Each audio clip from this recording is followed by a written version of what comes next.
Welcome back to be our YouTube channel किताबों की पाठशाला। सो गाइस, आज की इस वीडियो में हम देखने वाले हैं क्लास 11th बायोलॉजी का चैप्टर नंबर 18 जिसका नाम है शरीर, द्रव तथा परिसंचरण। चलिए इसके ऑब्जेक्ट क्वेश्चन देखना स्टार्ट करते हैं। फर्स्ट है, रक्त प्लाज्मा में पाई जाने वाली मुख्य प्रोटीन है। ऑप्शन है फाइब्रिनोजन, ग्लोबिन, एल्बुमिन, सभी। तो राइट आंसर रहेगा सभी।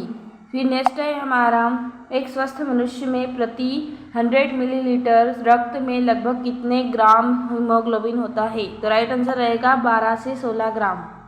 नेक्स्ट है हमारा, लाल रक्त कर्णिकाओं को किस अन्य नाम से जाना जाता है। तो राइट आंसर है एरिथ्रोसाइट। नेक्स्ट है, श्वेत रक्त कर्णिकाओं के प्रकार है। तो ऑप्शन है लिम्फोसाइट, मोनोसाइट, न्यूट्रोफिल्स, उपरोक्त सभी। तो राइट आंसर रहेगा उपरोक्त सभी। फिर हम नेक्स्ट देखें, रिक्त स्थानों की पूर्ति कीजिए। तो फर्स्ट है, लाल रक्त कर्णिकाओं का औसत जीवन काल रिक्त स्थान दिन का होता है। तो राइट आंसर रहेगा 120 दिन का होता है। फिर हमारा नेक्स्ट है, रक्त प्लाज्मा में रिक्त स्थान प्रतिशत जल उपस्थित होता है। तो आंसर रहेगा 90 से 92% जल। ओके। फिर नेक्स्ट है, मनुष्य का सामान्य रक्तदाब रिक्त स्थान mmHg होता है। तो राइट आंसर रहेगा 120/80 mmHg होता है। ओके। फिर हमारा नेक्स्ट है फोर्थ, पट्टिकाणु प्लेटलेट्स को रिक्त स्थान भी कहा जाता है। तो राइट आंसर रहेगा थ्रोम्बोसाइट। क्या रहेगा? थ्रोम्बोसाइट्स। थ्रोम्बोसाइट्स। फिर हमारा नेक्स्ट है, सही जोड़ियां मिलाकर कीजिए। फर्स्ट है, द्विवल्नी कपाट। तो राइट आंसर रहेगा बाएं आलिंद व बाएं निलय के पास। नेक्स्ट है, त्रिवल्नी कपाट। तो राइट आंसर रहेगा दाहिने आलिंद व दाहिने निलय के पास। नेक्स्ट है, ऐसे नोड। तो इसका राइट आंसर रहेगा दाहिने आलिंद के पास। फिर है एवी नोड। तो इसका राइट आंसर रहेगा आलिंद निलय पट्ट के पास। फिर हमारे नेक्स्ट आते हैं, एक वाक्य में उत्तर। तो चलिए इसको देखना स्टार्ट करते हैं। फर्स्ट है, सर्वदाता रक्त समूह का नाम लिखिए। तो राइट आंसर रहेगा ओ समूह, ओ रक्त समूह। ओके। फिर हमारा नेक्स्ट है, सर्वग्राही रक्त समूह का नाम। तो इसका राइट आंसर रहेगा ए बी रक्त समूह, ए बी रक्त समूह। ओके। फिर हमारा नेक्स्ट आता है, नेक्स्ट है, हृदय ध्वनियाँ किस यंत्र की सहायता से सुनी जाती हैं। तो राइट आंसर रहेगा स्टेथोस्कोप,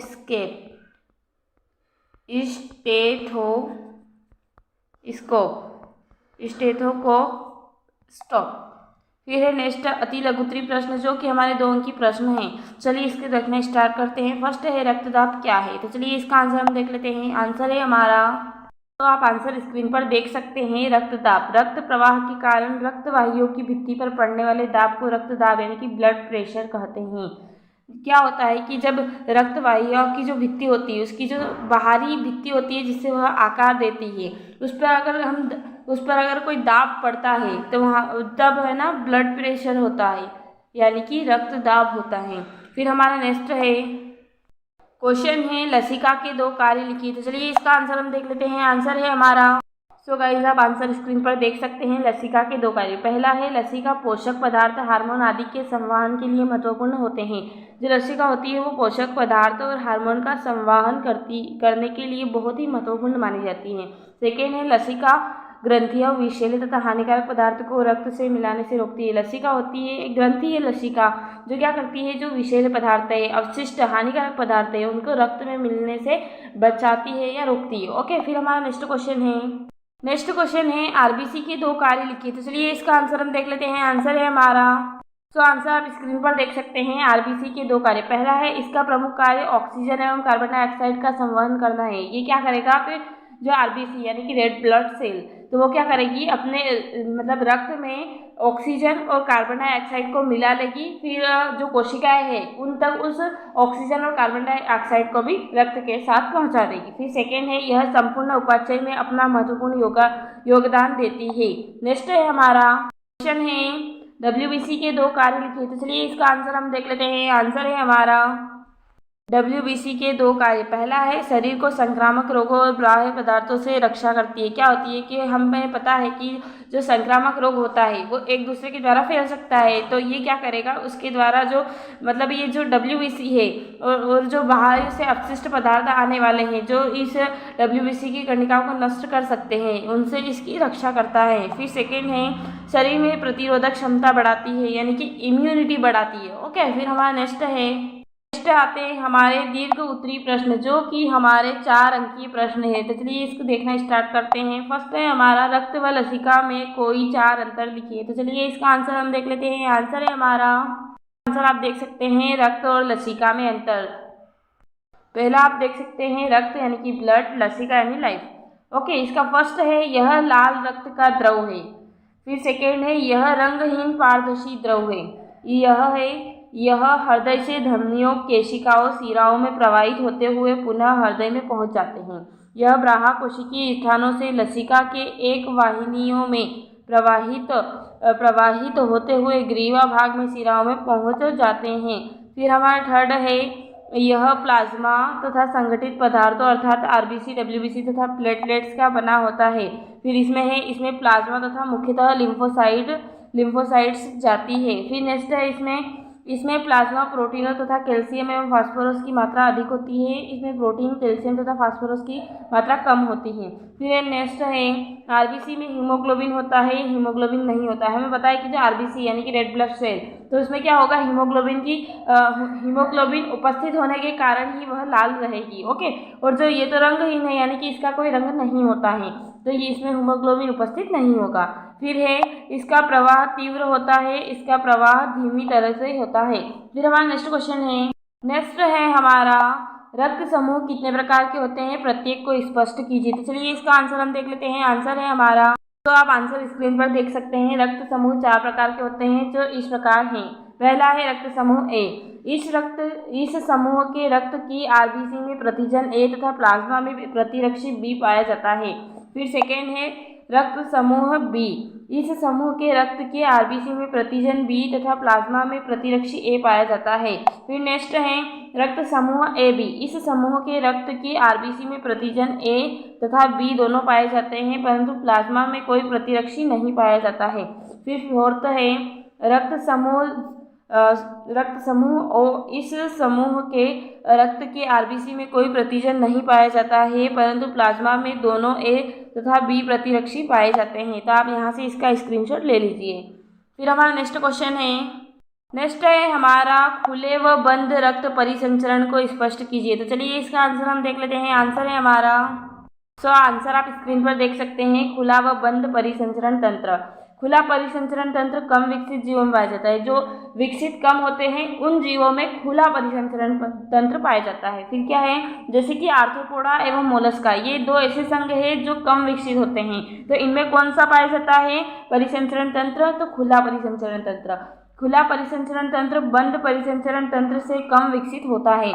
जो खुला परिसंचरण तंत्र है वो बंद परिसंचरण तंत्र से कम विकसित होगा, क्योंकि हमें पता है कि जो खुला है वो कम विकसित जीवों में होगा, तो वह भी तो कम होगा जो खुला परिसंचरण तंत्र है। फिर हम आगे देख लेते हैं। आगे है क्योंकि खुले परिसंचरण में ऊतक एवं अंगों का सही से समन्वय नहीं हो पाता है।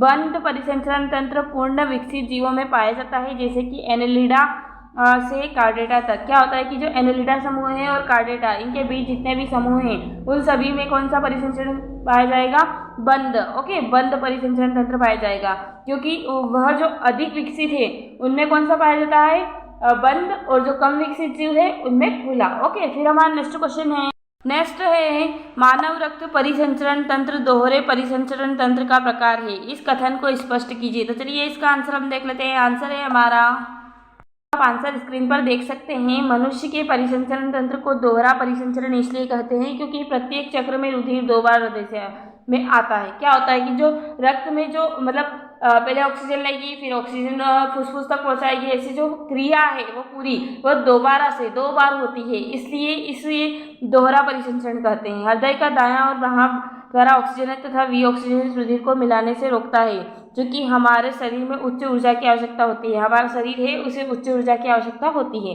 जिसके लिए उच्च दक्षता पूर्ण ऑक्सीजन जरूरी है, उसमें अगर जो उच्च दक्षता वाली ऑक्सीजन रहेगी तो उससे जो हमारा शरीर है वो अच्छे से काम करना शुरू कर देगा। अतः शरीर का तापक्रम बनाए रखने तथा निरंतर ऊर्जा की पूर्ति के लिए यह परिसंचरण लाभदायक होता है।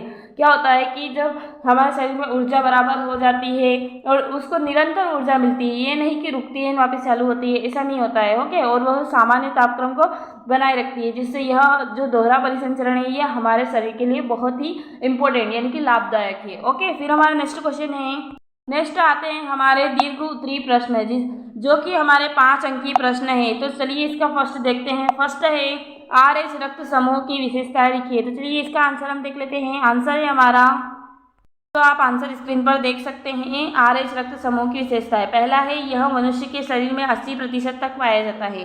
जो RH रक्त समूह है वो हमारे शरीर में 80% तक पाया जाएगा। ओके, फिर है एक गर्भवती माता उसकी भ्रूण में पल रहे भ्रूण के RH-VE के बीच पाई जाती है।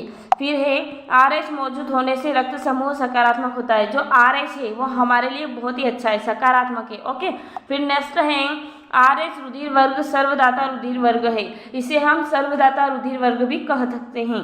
फिर है फिफ्थ, RH एंटीजन रिसेस बंदर में पाए जाने वाले एंटीजन के समान होता है, यह इसका लक्षण है, क्योंकि जो रिसेस बंदर है उसमें जो एंटीजन पाया जाता है उसी के समान हमारे अंदर भी RH एंटीजन पाया जाता है। फिर हमारा नेक्स्ट क्वेश्चन है, नेक्स्ट है हमारा परिसंचरण तंत्र की 5 विकृतियां लिखिए। तो चलिए इसका आंसर हम देख लेते हैं। आंसर है हमारा, तो आप आंसर स्क्रीन पर देख सकते हैं। परिसंचरण तंत्र की 5 विकृति, यह हमारा 5 मार्क्स का, इसलिए हमें बहुत बड़ा लिखना होगा। ओके, तो हम यहाँ पर देखना स्टार्ट करते हैं। पहला है अति तनाव, जिसे किसी व्यक्ति के सामान्य रक्तचाप में वृद्धि की अभिव्यक्ति को अति तनाव कहते हैं। क्या होता है कि अगर किसी व्यक्ति का रक्तचाप बढ़ जाता है तो वहाँ पर उसे अति तनाव हो जाता है। फिर है अति तनाव मनुष्य के हृदय, मस्तिष्क, रेटिना तथा वक्रों को प्रभावित करता है। जो मनुष्य की आंखों की रेटिना है, मस्तिष्क है और हृदय और वक्र है तो उसको भी यह प्रभावित करता है।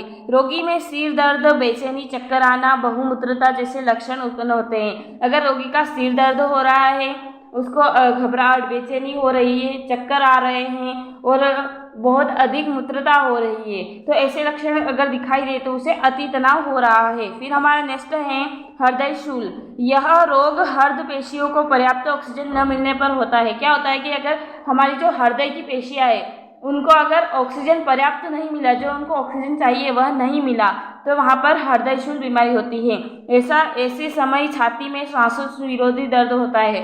क्या होता है कि हमारी सांस लेने में तकलीफ होती है और बहुत ही ज़्यादा तेज दर्द होता है, जो आराम करने पर कम हो सकता है या समाप्त हो सकता है। अगर हम आराम करेंगे तो वह कम भी हो सकता है और समाप्त भी हो सकता है। फिर थर्ड है कोरोनरी धमनी रोग। ओके, तो यह रोग कोरोनरी धमनी की ट्यूनिका इंटीमा के तंतुमय स्थूलीकरण से अथवा धमनी में कोलेस्ट्रॉल प्रचुर पदार्थ के जमा होने के कारण धमनी के संकरी हो जाने के कारण होता है। क्या होता है कि जो कोरोनरी धमनी है उसमें ट्यूनिका इंटीमा के एक तंतुमय स्थूलीकरण से धमनी में कोलेस्ट्रॉल प्रचुर मात्रा में एक पदार्थ है वो जम जाता है, तो जमने से वो धमनी क्या हो जाती है, संकुरी हो जाती है, संकरी हो जाती है। ओके, पतली हो जाती है, तो वहाँ पर कोरोनरी धमनी रोग हो जाता है। फिर हम फोर्थ देखें तो हृदय विफलता। ओके, इस रोग में हृदय शरीर में रुधिर की पर्याप्त आपूर्ति नहीं कर पाता है। क्या होता है कि जो हमारा शरीर है उसमें जो रक्त है वो रक्त से हृदय में रक्त की पूर्ति नहीं कर पाता है, तब यह रोग हमें होता है,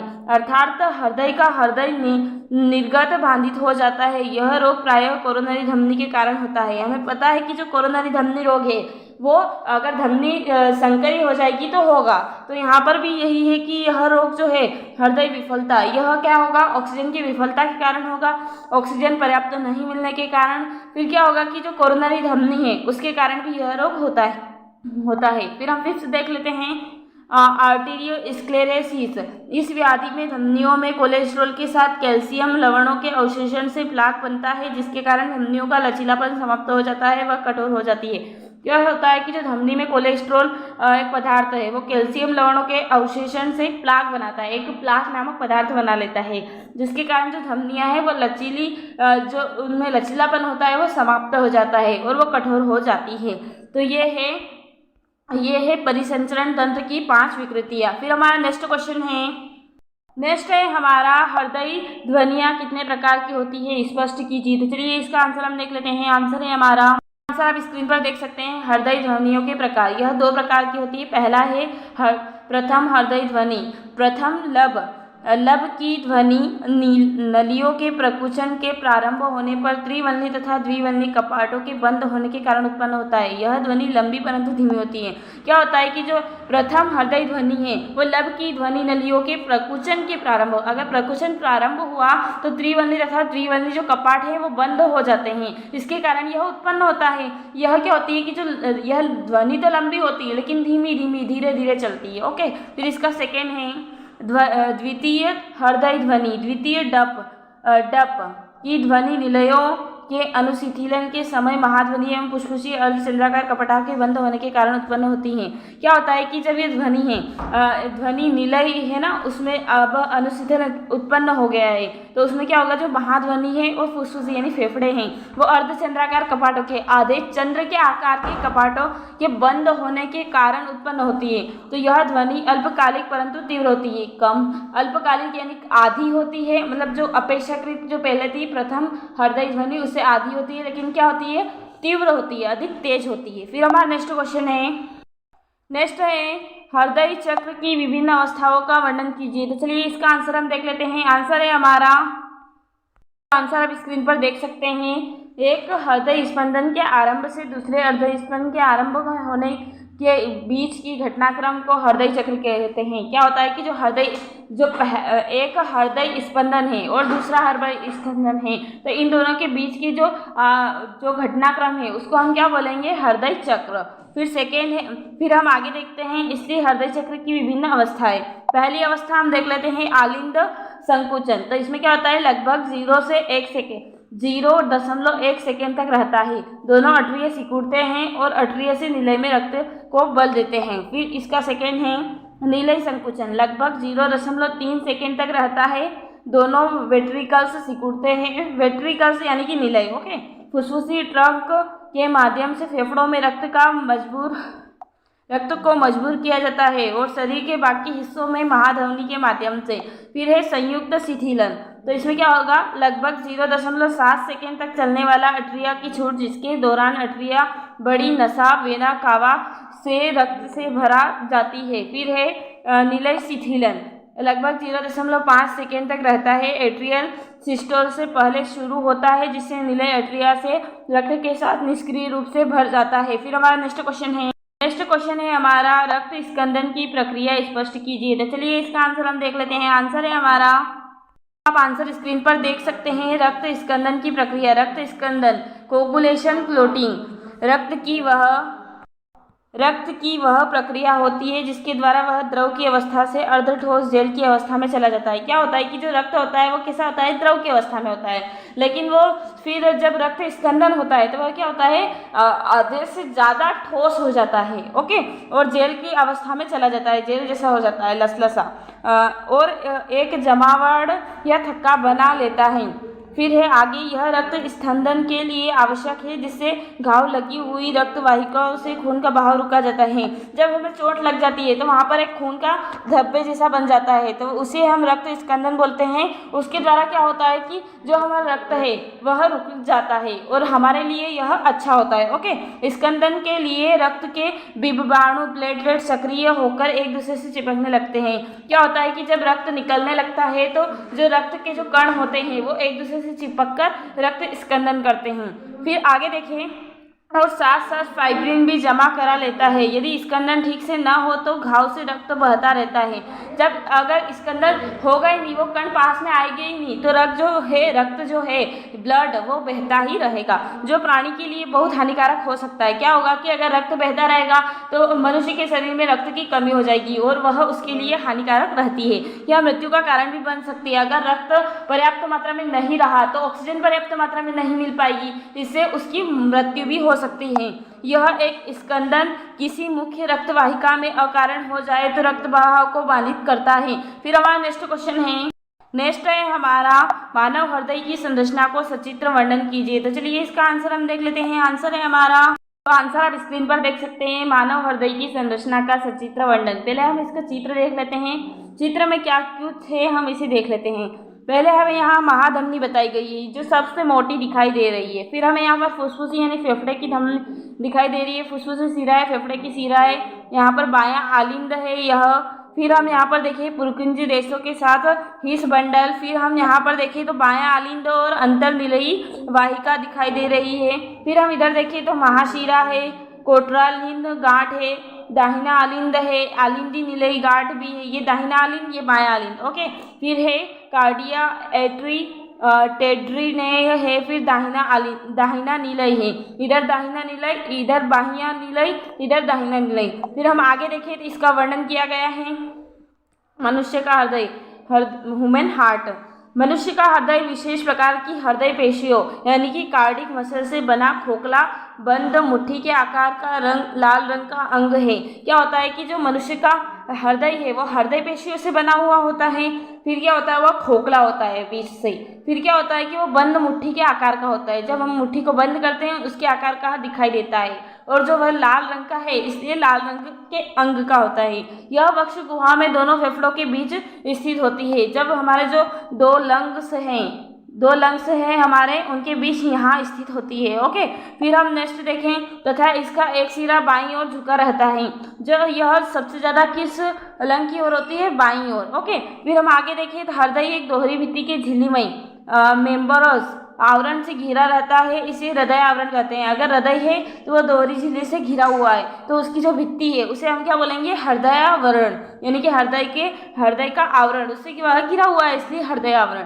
इसकी दोनों सतहों के बीच एक हृदय आवरणी द्रव भरा रहता है। यह हृदय की बाहरी आघातों से रक्षा करता है। क्या करता है कि इनमें जो हृदय आवरणी द्रव भरा हुआ होता है तो वह क्या करेगा, जो हृदय से बाहरी आघात है, जो मतलब जो हृदय को नुकसान पहुंचा सकते हैं उनसे इसकी रक्षा करता है तथा घर्षण से बचाता है, यानी कि उसे छिलने से बचाता है। हृदय में 4 कक्ष पाए जाते हैं। ऊपरी 2 अलिंद यानी कि एट्रिया कहलाते हैं तथा यह रक्त प्राप्त, आगे हम देखें रक्त प्राप्त यानी रिसीव करने का कार्य करते हैं।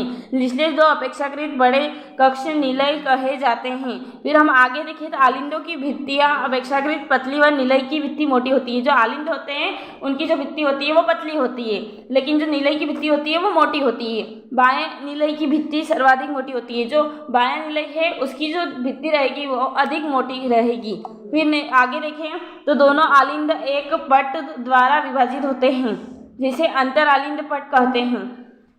अगर जो आलिंद है वो एक ही पट द्वारा विभाजित है तो वहाँ पर इसे क्या कहेंगे, अंतर आलिंद पट। ओके, फिर इसी प्रकार दोनों निलयों के बीच में एक अंतर निलयी पट होता है, मतलब 2 निलयों के बीच ऐसी स्थिति बनेगी। ओके, फिर नेक्स्ट हम आगे देखें तो बायां आलिंद बाएं निलय में खुलता है। इस द्वार पर एक कपाट होता है जिसे द्विवल्नी कपाट या मिट्रेल वाल्व कहते हैं। दाहिना ओर का एक आलिंद दाएं निलय में खुलता है। इस द्वार का त्रिवलन वोल्व पाया जाता है। इन दोनों वोल्वों का सामान्य नाम आलिंद निलय कपाट या एट्रियो वाट्रिक्युलर वोल्व कहते हैं। तो चलिए हमने देख लिए हैं हमारे सभी क्वेश्चंस। तो thanks for watching this video. यह वीडियो आपको अच्छा लगा होगा तो प्लीज़ लाइक कीजिएगा, शेयर कीजिएगा एंड चैनल को सब्सक्राइब कीजिएगा। धन्यवाद।